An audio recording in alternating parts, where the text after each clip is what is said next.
大家好，欢迎来到快乐手工。今天啊，我做了一款粽子包。我看见平台上很多老师呢都分享过这个款式，但大多数呢就是把拉链做在这个平面上。那我今天这个拉链呢是做在这个棱上的。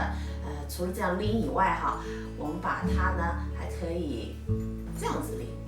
这是咱们拎包的主体材料，面子呢是一块帆布，我在中间的位置啊已经车上了一个低字扣哈，它的尺寸呢是长度52厘米，高度24厘米。然后呢，我们准备一根3号的马装拉链，长度呢54厘米，然后把它搁在面子上边，尺呢是冲里的哈，盖上我们的里子，里子大小和面子呢是一样的。我们车上这条线两边的留2厘米，先不车。车好以后呢，我们把材料翻到正面。靠近拉链2毫米的地方呢，我们来车一条窄边。现在我把这儿两头2厘米没有车的地方的拉链齿已经剪掉了。那咱们在窄边也是留2厘米是不车的哈，两头车好以后呢，我们把对折过来哈，把拉链头给装上。装拉链头的时候，咱们注意哈，要把面子给对齐。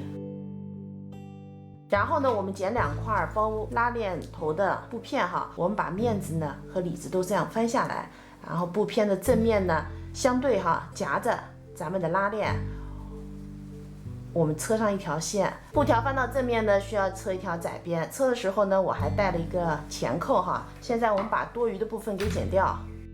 然后呢，我们把里子给翻出来哈，面子归面子，里子归里子。我们在这儿呢车上一条线。接下来呢，我们来折叠。我们把缝缝的这条边对准我们的中心点，然后车上这条线。里子也是一样的折叠方法哈，区别的呢是咱们这个地方呢要留一个反口。我呢装了一根包带哈，那整个包呢就做好了。今天做这个包呢有点失误了，我这个低字扣和龙虾扣呢装反了。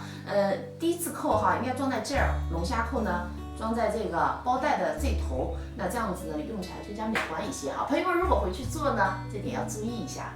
这期视频内容啊就是这些了，感谢您花宝贵的时间来看我的视频哈，记得呢帮忙点赞，咱们下期再见。